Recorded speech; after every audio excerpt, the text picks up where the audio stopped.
یرسل السماء علیکم مدرارا، تمہارے اوپر اللہ بارشیں برسائے گا. ویمددکم باموال، اللہ مال کے ذریعے تمہاری مدد کرے گا. الحمدللہ وکفی وسلام علی عبادہ الذین اصطفی، اما بعد، اعوذ باللہ من الشیطان الرجیم، بسم اللہ الرحمن الرحیم. وتوبوا الی اللہ جمیعا ایھا المؤمنون لعلکم تفلحون.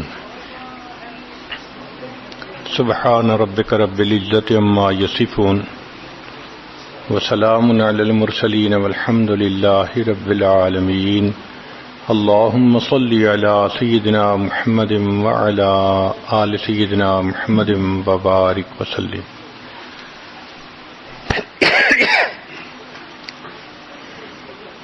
انسان جو کام بھی شریعت و سنت کے خلاف کرتا ہے اس کو گناہ کہتے ہیں. اس گناہ سے توبہ کرنا لازم ہوتا ہے. ارشاد باری تعالی ہے، وَتُوبُوا إِلَى اللَّهِ جَمِيعًا أَيُّهَا الْمُؤْمِنُونَ لَعَلَّكُمْ تُفْلِحُونَ. اور اے ایمان والو، تم سب کے سب اللہ کے سامنے توبہ کرو تاکہ تم فلاح پا جاؤ.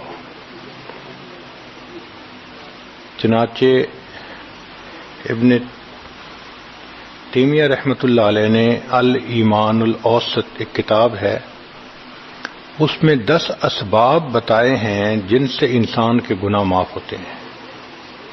یہ 10 اسباب ہمیں زبانی یاد ہونے چاہیے تاکہ ہم ان کے ذریعے سے اپنے گناہوں کی بخشش کا بندوبست کر لیں. سب سے پہلا سبب استغفار. استغفار کہتے ہیں کہ اپنے گزرے ہوئے گناہوں پر نادم ہونا. شریعت نے کہا الندم توبۃ،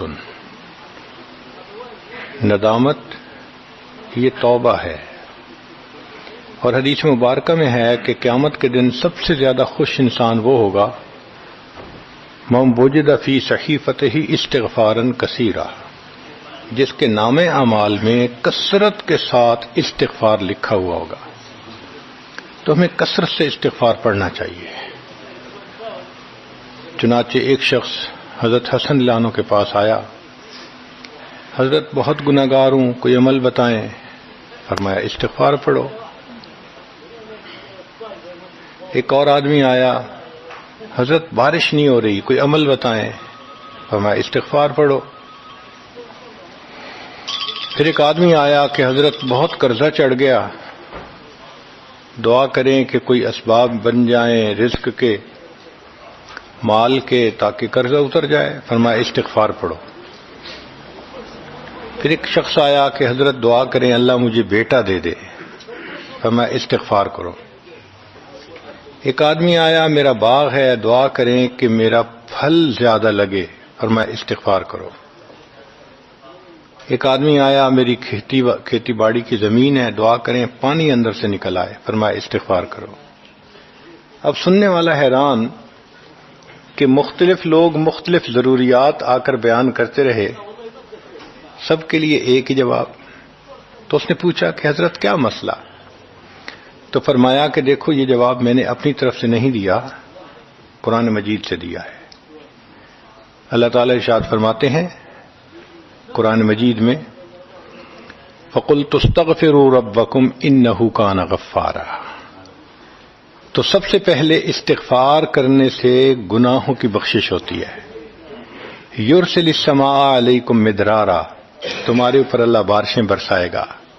ویمددکم باموال، اللہ مال کے ذریعے تمہاری مدد کرے گا. وبنین، اور بیٹوں کے ذریعے مدد کرے گا. ویجعل لکم جنات، اور اللہ تعالیٰ تمہیں درختوں پہ پھل زیادہ عطا کرے گا. وَيَجْعَلْ لَكُمْ أَنْهَارًا، اور اللہ تعالیٰ تمہارے لیے زمین سے چشمے جاری فرما دے گا. آپ اگر غور کریں تو ہماری روز مرہ کی جو پریشانیاں ہیں وہ انہی میں سے ہیں. کوئی بیٹے کے لیے پریشان، کوئی کاروبار کے لیے پریشان، کوئی قرضوں کی وجہ سے پریشان، اس کا مطلب یہ کہ اگر ہم استغفار کرنے کی عادت ڈال لیں تو ہمیں کسی اور عمل کی ضرورت ہی نہیں ہے. اور یہ عمل قرآن مجید میں بتایا گیا ہے، یہ پروردگار عالم کا کلام ہے.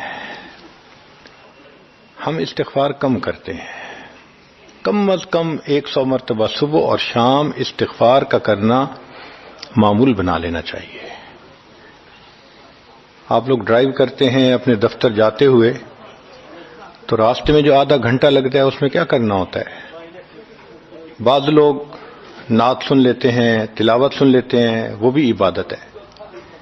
لیکن اس سے زیادہ بہتر یہ ہے کہ انسان خود پڑھے کچھ. تو اگر اس دوران آپ استغفر اللہ ہی پڑھتے رہیں تو سینکڑوں دفعہ استغفار نامہ اعمال میں لکھا جائے گا.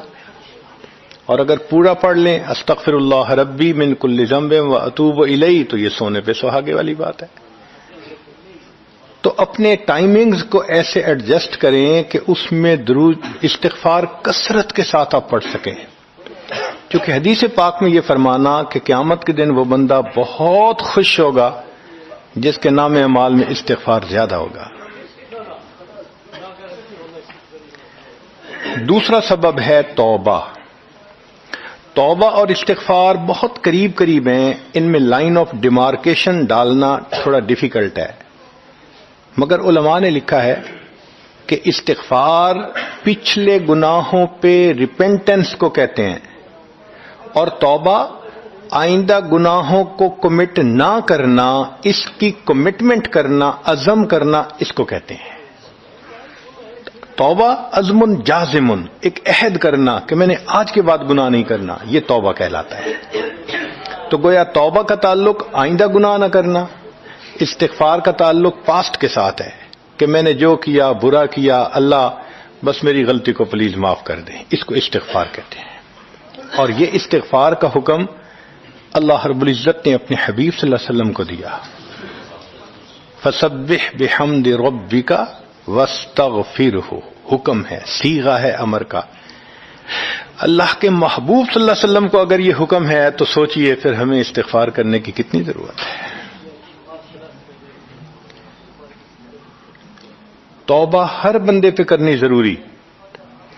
چنانچہ کافر ہے تو وہ کفر سے توبہ کر کے مسلمان بن جائے، مومن ہے گناہوں سے توبہ کر کے نیک بن جائے. جو نیک ہے وہ جو اپنے اعمال کے اندر غفلت ہوتی ہے، نماز کی غفلت، ذکر میں غفلت، تلاوت میں غفلت، اس غفلت سے توبہ کرے. اور جو کہے کہ جی میں تو اس سے بھی توبہ کرتا ہوں، تو بھئی ہم جو اعمال کرتے ہیں یہ اس کوالٹی کے تو نہیں کہ اللہ تعالیٰ کے ہاں قبولیت پا سکیں. اب پھر استغفار کرنا کہ اللہ اس کو قبول کر لیجئے، کیونکہ اللہ کے محبوب صلی اللہ علیہ وسلم نے فرمایا ما عبدنا کا حق کا عبادتک، اے اللہ ہم نے عبادت نہیں کی جیسے عبادت کرنے کا حق تھا. اگر سید الاولین والآخرین صلی اللہ علیہ وسلم یہ فرماتے ہیں، ہم کس کھیت کی گاجر مولی ہیں، ہماری عبادتیں کیا عبادتیں ہیں. تو استغفار کرنا، توبہ کرنا ہم میں سے ہر بندے پر لازم ہے. تیسری چیز جس سے کہ گناہ معاف ہوتے ہیں، الحسنات الماحیہ، نیکیاں. جو انسان نیک اعمال کرتا ہے تو گناہ دھل جاتے ہیں. نیک اعمال کی مثال صابن کی ہے، گناہوں کی مثال میل کی سی ہے. صابن جتنا زیادہ لگتا ہے اتنا میل دھل جاتی ہے. ان الحسنات یذہبن السیئات. یہاں شیطان دھوکہ دیتا ہے. مثلا اگر کوئی بچہ تعلیم پا رہا ہے مگر کوئی گناہ بھی کرتا ہے، تیرے علم کا کیا فائدہ، گناہ تو چھوڑتا نہیں. بھائی اگر گناہ کرتے ہیں تو علم تو الٹا ان گناہوں کو دھوئے گا، وہ علم ہی چھڑوا دیتا ہے تاکہ دھونے کا مسئلہ ہی نہ رہے. اب عورت سوچے گی میں پردہ تو کرتی نہیں، نمازوں کا کیا فائدہ. یہ دھوکہ ہے شیطان کا. بھئی آپ نمازیں پڑھتی رہو، اس نمازوں کی برکت سے اللہ پھر پردے کی بھی توفیق دے دیں گے. تو نیکی نہیں چھوڑنی چاہیے کبھی بھی. یہ سوچ کے جی میں اچھا تو ہوں نہیں، کیا فائدہ. فائدہ ہے، جب اللہ فرما رہے ہیں کہ نیکیاں گناہوں کو دھو دیتی ہیں، بھئی گناہ تو ہم چھوڑتے نہیں اور نیکی آرام سے چھوڑ دیتے ہیں، یہ کہاں کی لاجک ہے؟ تو اس لیے نیکی بھاگ بھاگ کے کرنی چاہیے. اگر گناہ ہیں تو نیکی اور زیادہ کریں تاکہ نیکی کی برکت سے گناہوں کی ظلمت ختم ہو جائے اور دھل جائے. حدیث پاک میں ہے بندہ گناہ کرتا ہے لکھ دیا جاتا ہے، دوسرا گناہ، تیسرا، 5 گناہ کرتا ہے، پھر اس کے بعد وہ ایک نیکی کرتا ہے تو نیکی والا فرشتہ کہتا ہے کہ دیکھو اللہ کے ہاں دستور ہے من جاء بالحسنۃ فلہ عشر امثالھا، اس کو 10 نیکیاں ملنی تھیں، تم نے 5 گناہ لکھے ہیں نا، اچھا تم 5 گناہ مٹا دو، میں نامہ اعمال میں 10 نیکیوں کی بجائے صرف 5 نیکیاں بیلنس وہ ڈال دیتا ہوں. چنانچہ 5 گناہ مٹا دیے جاتے ہیں، 5 نیکیاں نامہ اعمال میں لکھ دی جاتی ہے. اس لیے خوب نیکی کرنی چاہیے تاکہ اللہ تعالیٰ گناہوں کی ظلمت سے ہمیں محفوظ فرما دے. چوتھی چیز جس سے کہ گناہ معاف ہوتے ہیں، دعاء المؤمنین للمؤمن، جو ایمان والے ایک دوسرے کے لیے دعائیں کرتے ہیں اس سے بھی گناہ معاف ہوتے ہیں. چنانچہ عمر لانو جا رہے تھے عمرے کے لیے، نبی علیہ السلام نے فرمایا اے بھائی ہمیں اپنی دعاؤں میں نہ بھولنا. تو نبی علیہ السلام نے امت کو تعلیم دی کہ ایک دوسرے کو دعاؤں کے لیے کہنا چاہیے. یہ بہت اچھی عادت ہے کہ جب کسی سے ملیں جی ہمیں اپنی دعاؤں میں یاد رکھیں، والدین کو کہنا، بڑوں کو کہنا، دوستوں کو کہنا، کیا معلوم کس کی مانگی ہوئی دعا کام آ جائے. اس دعا کا فائدہ ہوتا ہے نا، تبھی تو قرآن مجید میں دعا سکھائی گئی، ربنا اغفر لنا ولاخواننا الذین سبقونا بالایمان، اے اللہ جو ہم سے پہلے ایمان والے چلے گئے ان کی بھی مغفرت فرما دے. تو فائدہ ہوتا ہے تو قرآن نے دعا سکھائی ہے نا. تو ایمان والوں کی دعاؤں سے دوسرے ایمان والوں کو فائدہ ہوتا ہے. حدیث پاک میں ہے دوست کی دعا دوست کے پیٹھ پیچھے رد نہیں کی جاتی، کیوں؟ اس میں خلوص ہوتا ہے. تو اس لیے حدیث پاک میں ہے، مسلم شریف کی روایت ہے کہ اگر کوئی آدمی فوت ہو جائے اور 40 آدمی جنازہ پڑھ لیں جو ایمان والے ہوں، توحید والے ہوں، فرمایا ما من رجل مسلم یموت فیقوم علی جنازتہ 40 رجلا لا یشرکون باللہ شیئا الا شفعهم اللہ فی. اللہ 40 بندوں کی نماز جنازہ کو قبول کر کے میت کی مغفرت فرما دیتے ہیں. 5واں عمل ما یعمل للمیت من اعمال البر، ہم اپنے فوت شدہ لوگوں کے لیے جو نفل کے کوئی نیک کام کرتے ہیں اس سے بھی ان کے گناہ معاف ہوتے ہیں. مثلا صدقہ کر دیا، قرآن پاک پڑھا، ان کو بخش دیا، ان کی طرف سے عمرہ کیا، حج کیا، ان نفلی اعمال کا ثواب ان کو ملتا ہے. اس کی وجہ سے ان کے گناہوں کو معاف کر دیا جاتا ہے. چنانچہ حضرت شیخ الحدیث رحمۃ اللہ علیہ نے فضائل ذکر میں یا کسی اور کتاب میں واقعہ لکھا ہے کہ ایک اللہ والے تھے، قبرستان کے قریب سے جاتے ہوئے انہوں نے کچھ پڑھ کے قبرستان والوں کو بخش دیا. رات خواب دیکھا کہ وہی قبرستان والے ہیں اور ایک آدمی آتا ہے جیسے کوئی ڈاک تقسیم کرنے والا ڈاکیا ہوتا ہے، اور سب اس کی طرف بھاگ پڑتے ہیں جیسے ڈاک لینے کے لیے ہوں. ایک بندہ پیچھے آرام سے بیٹھا ہوتا ہے. وہ پوچھتا ہے کیا معاملہ؟ وہ کہتا ہے کہ یہ فرشتہ آیا ہے، روزانہ کی جو ڈاک آئی ہے نا نیکیوں کی، جو اولاد نے، رشتہ داروں نے، دوستوں نے کیے، لہذا وہ اعمال نیکیاں ملتی ہیں تو یہ سب لوگ جاتے ہیں کہ نیکیاں ملیں گی، ہمارا درجہ بڑھے گا. اس نے کہا کہ آپ کو ضرورت نہیں ہے. کہنے لگا ہاں میں لے لوں گا، مگر میرا ایک بیٹا ہے جسے میں نے قرآن پاک کا حافظ بنایا، اس کی دکان ہے، وہ سارا دن دکان پہ بیٹھا رہتا ہے اور ساتھ ساتھ قرآن پڑھتا رہتا ہے، تو مجھے اتنی نیکیاں مل جاتی ہیں کہ میں بعد میں لے لوں گا. اس نے کہا بیٹا کہاں؟ اس نے کہا فلاں جگہ دکان ہے. وہ اللہ والے جب وہاں گئے اگلے دن تو دیکھا کہ ایک نوجوان ہے اور وہ بیٹھا ہوا ہے، گاہک آتا ہے تو اس کو سودا بیچ دیتا ہے، جب گاہک کوئی نہیں ہوتا تو وہ قرآن پڑھنا شروع کر دیتا ہے. تو وہ سمجھ گیا کہ میرا خواب سچا تھا، اس بچے کے قرآن پڑھنے سے اس کے والد کو خوب بینیفٹ مل رہا ہے. کچھ عرصے کے بعد دوبارہ پھر اسی قبرستان کے قریب سے گزرے، پھر انہوں نے کچھ پڑھ کے بخش دیا۔ رات خواب میں دیکھا کہ اب جب تقسیم ہوا تو سب بھاگے تو وہ بندہ بھی بھاگا۔ انہوں نے کہا آپ بھی بھاگ رہے ہو؟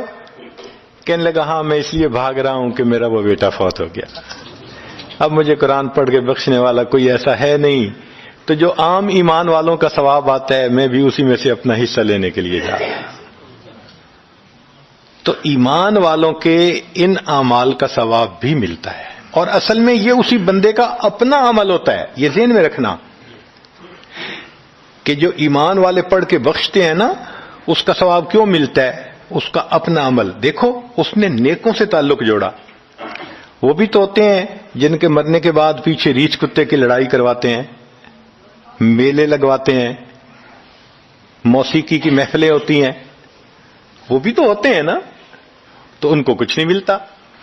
اس بندے نے نیکوں سے محبت کی، یہ اس کا اپنا عمل ہے، اس کی محبت کی وجہ سے اب یہ لوگ اس کو پڑھتے ہیں، اللہ اس کو ثواب پہنچا دیتے ہیں، تو اس کے اپنا عمل ہے اصل میں۔ پھر چھٹی چیز جس کی وجہ سے گناہ معاف ہوتے ہیں، المصائب التی یکفر اللہ بها الخطایا فی الدنیا۔ دنیا میں انسان کو جو مشکلات، تکلیفیں، مصیبتیں پہنچتی ہیں ان کی وجہ سے گناہ معاف کر دیے جاتے ہیں۔ کوئی مصیبت دنیا میں پہنچتی ہے گناہ معاف ہوتے ہیں۔ چنانچہ نبی علیہ السلام تشریف فرما تھے، چراغ بجھ گیا، نبی علیہ السلام نے فرمایا انا للہ و انا الیہ راجعون۔ ام المومنین عائشہ صدیقہ نے پوچھا اے اللہ کے حبیب صلی اللہ علیہ وسلم یہ تو پڑھتے ہیں جب کوئی آدمی فوت ہو جاتا ہے۔ فرمایا عائشہ، مومن کو جو بھی دنیا میں تکلیف غم پہنچتا ہے اگر وہ اس کے اوپر انا للہ پڑھ لے اس کو ثواب ملتا ہے۔ تو سوچنے کی بات ہے، چراغ کے بجھنے پر اگر ثواب ملتا ہے تو کسی عزیز کی زندگی کا چراغ بجھ گیا اس پر کتنا ثواب ملے گا؟ اس لیے تکلیف آئے تو پریشان ہونے کی بات نہیں ہوتی، صبر کرنے کی بات ہوتی ہے۔ انسان بے صبری کے ذریعے خواہ مخواہ اس تکلیف پر ملنے والے ثواب سے اپنے آپ کو محروم کر دیتا ہے۔ بے صبری سے تکلیف ختم نہیں ہوتی، ثواب ملنا بند ہو جاتا ہے، تو بے صبری کا کیا فائدہ؟ اور ہو سکتا ہے کہ یہ مصیبت جو آئی یہ بندے نے خود مانگی ہو، یہ بھی عجیب بات ہے۔ آپ کہیں گے جی کوئی بندہ مصیبت تو نہیں مانگتا، ہاں ہو سکتا ہے مانگی ہو۔ کیسے؟ کہ دعا مانگی اللہ مجھے قیامت کے دن میرے محبوب صلی اللہ علیہ وسلم کے ہاتھوں حوض کوثر کا جام عطا کر دینا، اللہ نے دعا قبول کر لی، عمل تو ہے نہیں کہ یہ نعمت نصیب ہو، تو اب کیسے ملے گا؟ اللہ تعالی بیماری، مصیبت، پریشانی کچھ اس کے اوپر بھیج دیتے ہیں۔ اگر یہ بندہ اس پر صبر کر لیتا ہے اس کو بہانہ بنا کر اللہ اس کو وہ نعمت عطا فرما دیتے ہیں۔ چنانچہ ایک بزرگ تھے، 70s میں تھے، بیوی بھی اسی طرح، بہت نیک تھی بیوی بھی۔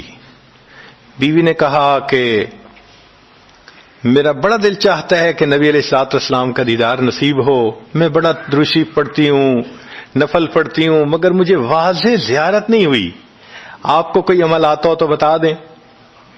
انہوں نے کہا عمل آتا ہے، کرو گی؟ کہا بالکل کروں گی۔ کہنے لگے اچھا جمعہ کا دن آ رہا ہے، خوب نہا دھو کے وہ جو دلہن والے کپڑے تھے نا تمہارے کناری والے گوٹے، وہ پہننا اور میک اپ کرنا، خوشبو لگانا، اور میں بس جمعہ پڑھ کے آؤں گا تو پھر ٹھیک ہے۔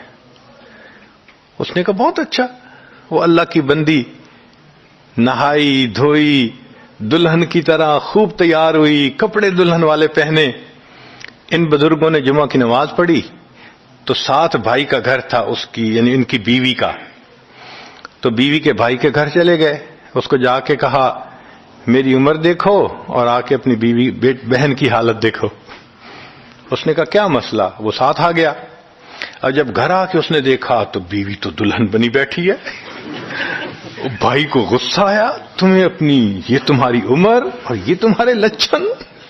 اس نے تو ڈانٹا، اور وہ بیچاری روئی، اس کا دل ٹوٹا، رو رو کے حال برا، سو گئی۔ اللہ کی شان کہ اس نیند میں اس کو نبی علیہ السلام کی زیارت نصیب ہو گئی۔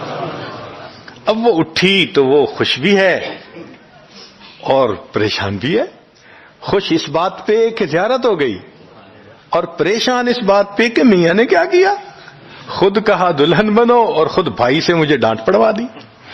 تو پھر اس نے پوچھا کہ آپ نے ایسا کیوں کیا؟ انہوں نے کہا دیکھو میں تمہاری زندگی کو قریب سے جانتا ہوں، میں نے تمہیں اتنا پیار محبت سے رکھا ہے کہ تمہیں زندگی کے کوئی تکلیف نہیں پہنچنے دی میں نے، تم نے عبادت کی انتہا کی ہے، مگر کچھ نعمتیں ہوتی ہیں جو دل ٹوٹنے پہ ملتی ہیں، تو تمہارا تو کبھی دل ٹوٹا نہیں، تو میں نے ایک بہانہ بنایا کہ تمہیں کہا دلہن بنو، بھائی کو شکایت لگا دی، اس نے ڈانٹ پلا دی، تمہارا دل ٹوٹا، اللہ کو رحم آ گیا، اللہ تعالیٰ ٹوٹے دلوں پر رحم فرما دیتے ہیں۔ تو ممکن ہے کہ یہ مصیبت، یہ پریشانی اللہ کی طرف سے ہمارے لیے انعام کا سبب بن کے آئی ہو۔ اس لیے ہمارے بزرگوں نے کہا سکھ دکھاں تو دیواں وار، کہ میں سکھوں کو دکھوں پہ قربان کر دوں، سکھ دکھاں تو دیواں وار، دکھاں آن ملائم یار، کہ دکھوں نے مجھے میرے یار سے ملا دیا۔ اللہ کو بڑا ترس آتا ہے اس بندے پر جس پر کوئی مصیبت آتی ہے، پریشانی آتی ہے۔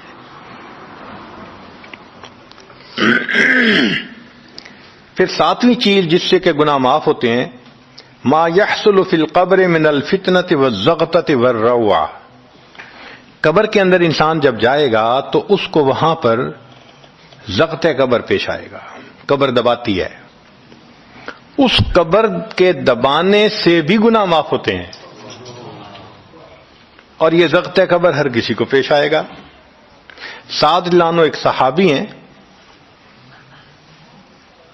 نبی علیہ السلام نے ان کا جنازہ پڑھایا اور اللہ کے محبوب صلی اللہ علیہ وسلم پنجوں کے بل چلنے لگے، تو صحابی نے پوچھا اے اللہ کے حبیب صلی اللہ علیہ وسلم آپ ایسے چل رہے ہیں؟ فرمایا سعد کی نماز جنازہ میں شرکت کے لیے اتنے فرشتے آسمان سے اتر آئے، مجھے پاؤں رکھنے کی جگہ نہیں مل رہی۔ یہ پھر حدیث پاک میں آتا ہے کہ نبی علیہ السلام نے فرمایا سعد کی وفات پر اللہ کا عرش بھی 3 دن تک روتا رہا۔ جن کی وفات پہ اللہ کا عرش روئے، اللہ کے فرشتے جنازے میں اتریں، کیسے اللہ کے مقبول بندے ہوں گے؟ پھر نبی علیہ السلام نے فرمایا سعد کو بھی زغط قبر پیش آیا۔ تو اس کا مطلب یہ ہے کہ یہ زغط قبر تو پیش آنا ہی ہے، ہر کسی کو آنا ہے، کوئی بھی ہو۔ اب یہ عجیب سی بات ہے، مگر اس کو سمجھیں کہ کیوں پیش آنا ہے۔ آپ اگر کسی ریسٹورنٹ پہ جائیں اور جا کے سویٹ ڈش کھائیں یا کباب کھائیں تو بل پے کرنا پڑتا ہے نا، گروسری سٹور سے جا کے کوئی چیز لائیں بل پے کرنا پڑتا ہے نا، ہر چیز کا بل ہوتا ہے نا۔ اس دنیا میں انسان جو مزے لیتا ہے بھلے جائز صحیح، ان کی بھی ایک کاسٹ ہے اور وہ اسے پے کرنی پڑے گی، اور وہ کاسٹ زغط قبر سے پے ہوگی۔ اس لیے جس کی زندگی غربت میں گزری ہوگی اس کا زغط قبر بہت کم ہوگا، اور جس نے عیش آرام مزے سہولت انجوائے کیا کاسٹ تو دینی پڑے گی نا وہاں جا کے، تو زغط قبر تو پیش آنا ہے۔ ہمارے والد صاحب بچپن میں دیکھتا تھا میں کہ بہت اچھا سالن بنا ہوتا تھا نا، تو اکثر وہ گلاس پانی کا اٹھاتے تھے اور ایک گھونٹ پانی ڈال دیتے تھے۔ مجھے سمجھ نہیں آتی تھی یہ کیا کرتے ہیں، میں اکثر ان سے پوچھتا تھا ابو آپ ایسے کیوں کرتے ہیں، نہیں بتاتے تھے۔ جب ان کی وفات ہوئی تو بعد میں والدہ صاحبہ نے کہا کہ اصل میں وہ یہ کہا کرتے تھے کہ نفس میرا دشمن ہے، میں اس نفس کو لذتیں کیوں دوں۔ وہ لذیذ کھانے کے اوپر بھی ایک گھونٹ پانی ڈال کے اس کو کم مزے والا بنا لیا کرتے تھے، جائز لذتوں کو بھی کم کر لیتے تھے۔ ہمارا کیا حال ہوگا جو ناجائز لذتوں کے پیچھے بھاگتے پھرتے ہیں۔ تو یہ ضغط قبر مومن کو بھی پیش آتا ہے اور کافر کو بھی، مگر فرق ہے، کافر کو پیش آئے گا کہ حدیث پاک میں آتا ہے دائیں طرف کی پسلیاں بائیں طرف اور بائیں کی پسلیاں دائیں طرف، یوں پسلیاں توڑ کے رکھ دیں گے، اور مومن کو بھی ضغط قبر پیش آئے گا، مگر مومن کو ضغط قبر تکلیف نہیں دے گا اتنی اگر نیک ہوا۔ کیوں؟ اچھا آپ بتائیں سر میں درد ہو تو آپ کہتے ہیں نا ذرا سر دبا دو، تو تکلیف ہوتی ہے یا راحت ملتی ہے؟ سر دبانے سے راحت ملتی ہے۔ جس طرح سر درد میں کوئی دبائے سر کو راحت ملتی ہے، ایسے ہی مومن کو ضغط قبر تو پیش آئے گا مگر مومن کے لیے راحت کا سبب ہوگا۔ 8ویں چیز جس سے کہ گناہ معاف ہوں گے، احوال یوم القیامت وکربھا وشدائدھا، قیامت کے دن جو انسان کو ایک وحشت کی کیفیت ہوگی، ہول کی کیفیت ہوگی، خوف ڈر کی کیفیت ہوگی۔ اللہ اکبر۔ امام غزالی رحمۃ اللہ علیہ نے تفصیل لکھی ہے کہ سارے لوگ کھڑے ہوں گے اور سورج بہت قریب ہوگا، پسینے میں شرابور ہوں گے۔ اللہ اکبر۔ اس وقت جہنم کے اندر ابال آئے گا اور جہنم کے اندر سے انگارے اٹھ کر اوپر جائیں گے اور واپس گریں گے۔ فرماتے ہیں اس وقت انبیاء میں سے کوئی نبی بھی ایسا نہیں ہوگا جس کو یہ ڈر نہ ہو کہ کہیں انگارے میرے اوپر نہ آ جائیں۔ اگر انبیاء بھی تھرا رہے ہوں گے، ہمارا اس دن کیا حال ہوگا؟ تو قیامت کے دن کی دہشت اور وحشت کوئی چھوٹی چیز نہیں ہے، مگر اس سے بھی اللہ تعالیٰ ایمان والوں کے گناہوں کو معاف فرما دیں گے۔ پھر 9ویں چیز جس سے کہ گناہ معاف ہوں گے، شفاعت النبی صلی اللہ علیہ وسلم فی اہل الذنوب یوم القیامہ، قیامت کے دن اللہ کے پیارے حبیب صلی اللہ علیہ وسلم جو اپنی امت کے لیے شفاعت فرمائیں گے، اللہ اس پر بھی امتیوں کے گناہوں کو معاف فرما دیں گے۔ نبی اسلام نے ارشاد فرمایا کہ اللہ رب العزت نے ہر نبی علیہ السلام کو ایک ایسی دعا مانگنے کا اختیار دیا کہ جیسی دعا مانگی جائے گی منوان قبول ہو جائے گی۔ تو انبیاء نے دعائیں مانگی، تو صحابی نے پوچھا اے اللہ کے حبیب صلی اللہ علیہ وسلم آپ کو بھی اختیار دیا گیا؟ فرمایا مجھے بھی اختیار دیا گیا۔ اے اللہ کے حبیب صلی اللہ علیہ وسلم آپ نے کیا دعا مانگی؟ فرمایا میں نے کوئی دعا نہیں مانگی، میں نے اس کو ذخیرہ رکھ لیا، قیامت کے دن جب میری گنہگار امت کا حساب ہوگا اس وقت میں وہ دعا مانگوں گا، امت کو لے کے جنت میں جاؤں گا۔ اللہ کے محبوب صلی اللہ علیہ وسلم کو امت سے کتنا پیار تھا۔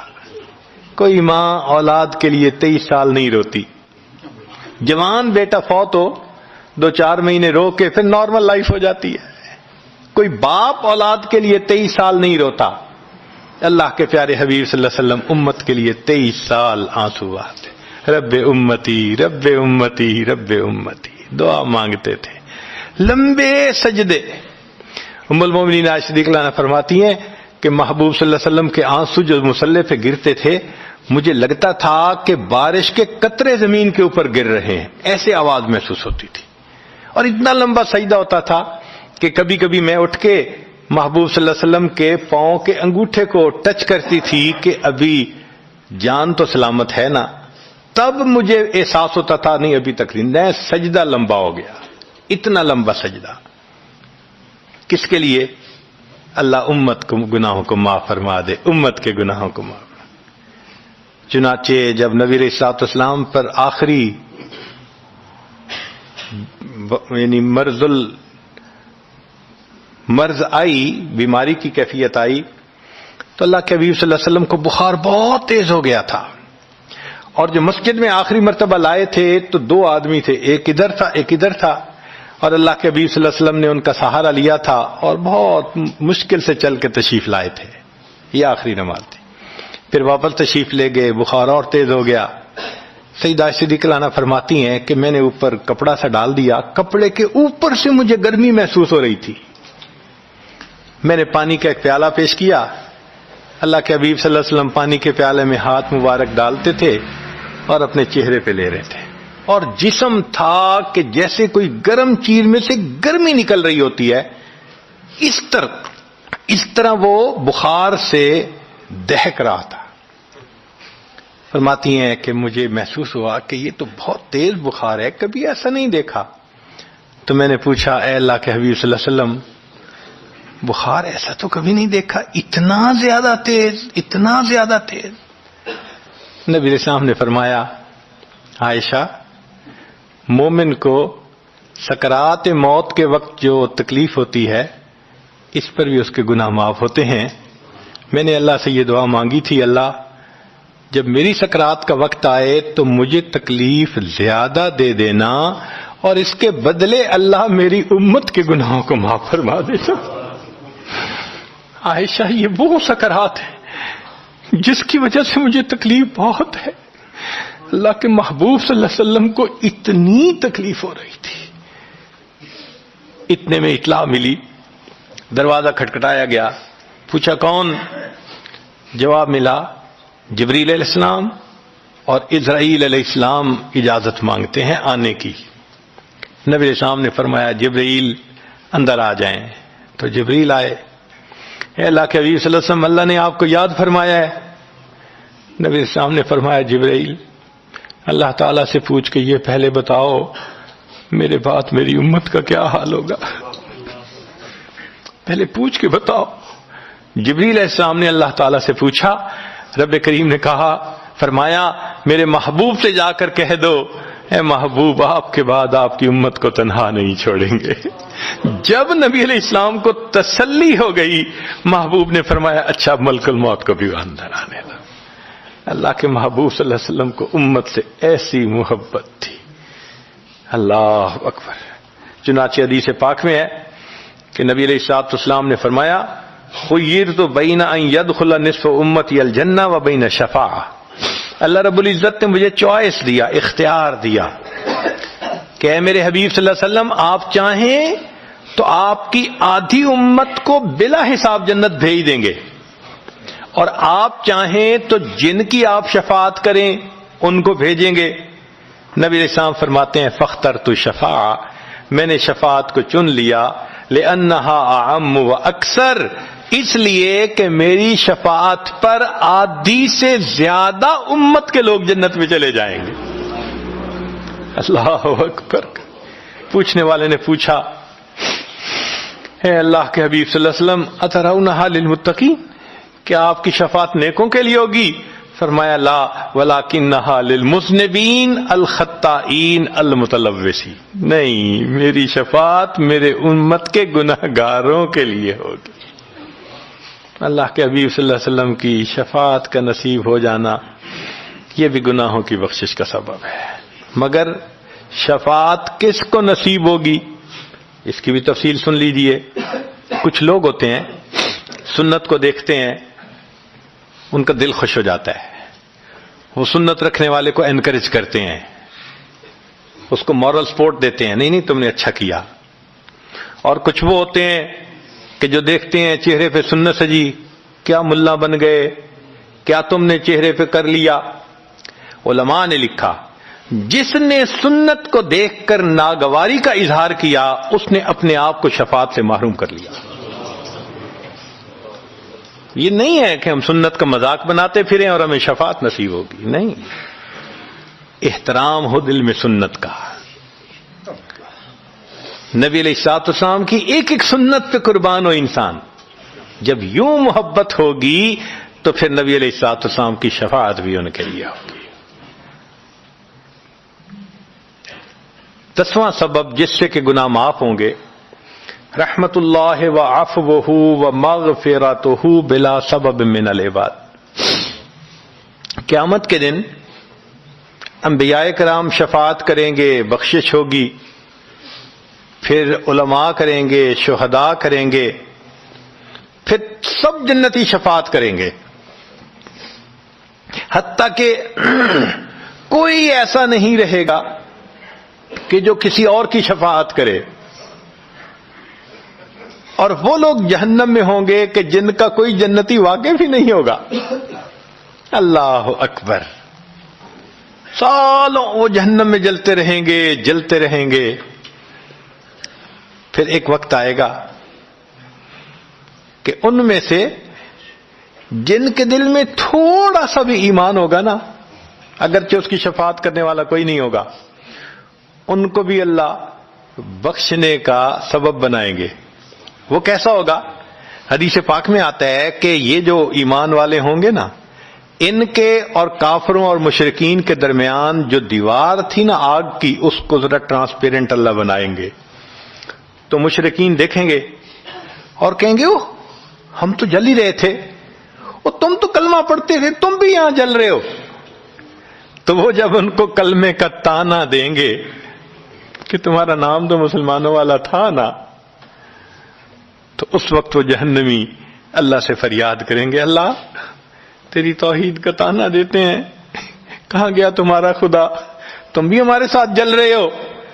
جب وہ فریاد کریں گے، اللہ تعالیٰ جبرائیل علیہ السلام کو فرمائیں گے، جبرائیل جاؤ، جس کے دل میں ذرہ برابر بھی تمہیں ایمان نظر آتا ہے اس کو بھی جہنم سے نکالنا، ان کو بھی جہنم سے نکال دیا جائے. پھر اس کے بعد وہ بچیں گے کہ جن کا ذرہ ایمان بھی نہیں فرشتے کو نظر آئے گا، مگر اللہ فرمائیں گے انبیاء نے بھی شفاعت کر لی، شہداء نے بھی، علماء نے بھی، جنتیوں نے بھی، اب میں اپنی رحمت کا اظہار کرتا ہوں، میں بھی تو بندوں سے محبت کرتا ہوں. حدیث پاک میں ہے ثلاث حشیات، یوں کر کے اگر گندم ہونا اور انسان دونوں ہاتھوں کو ایسے کرے تو اس کو لپ کہتے ہیں، لپ بھرنا. تو اس میں ہزاروں چاول کے دانے آ سکتے ہیں. سوچئے اللہ رب العزت لپ بھریں گے تو وہ کتنی بڑی ہوگی، کھربوں لوگ ہوں گے. ایک لپ کو بھر کے نکالا جائے گا، پھر دوسری کو نکالا جائے گا، پھر تیسری لپ بھر کے نکالیں گے. پھر ایک حوض ہوگا، کہا جائے گا جہنمی کو اغتسل فی ھذا الغدیر، اس حوض کے اندر تم جاؤ غسل کرو. جب وہ غسل کریں گے بالکل ان کے جسم صحیح سلامت ہو جائیں گے. پھر اللہ تعالیٰ ان کو جنت عطا فرمائیں گے، مگر ان کے ماتھے پر لکھا ہوا ہوگا اتقاء الرحمن، کہ رحمان نے اپنی رحمت سے ان کو رعایتی پاس کر دیا. وہ جنت میں جائیں گے.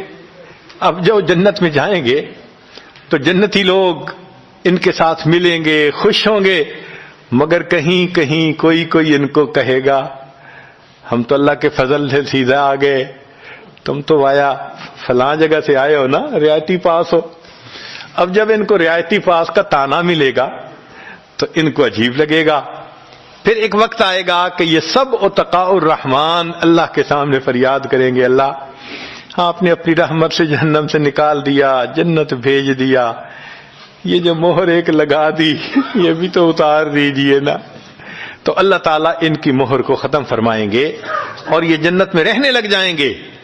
امام غزالی رحمت اللہ علیہ اس واقعے کو نقل کرنے کے بعد لکھتے ہیں میرا کوئی عمل ایسا تو نہیں کہ میں امید کروں کہ میں جنت چلا جاؤں گا، کاش اللہ مجھے ان اتقاء الرحمن میں شامل فرما لیتے،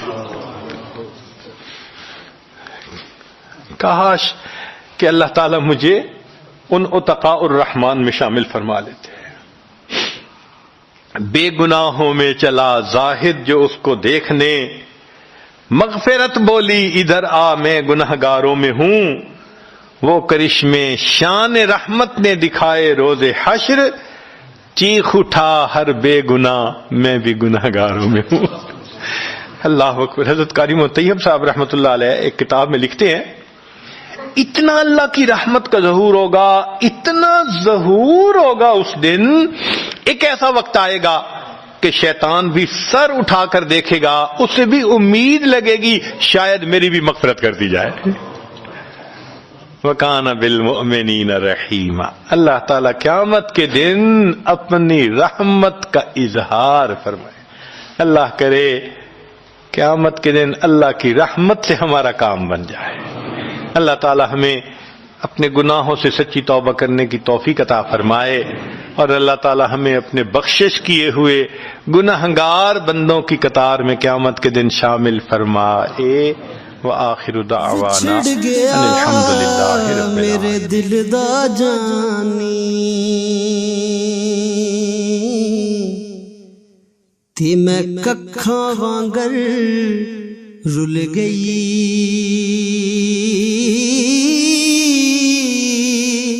پھلاں نالوں میری نازک جندڑی جڑی وچ کنڈیاں دے تل گئی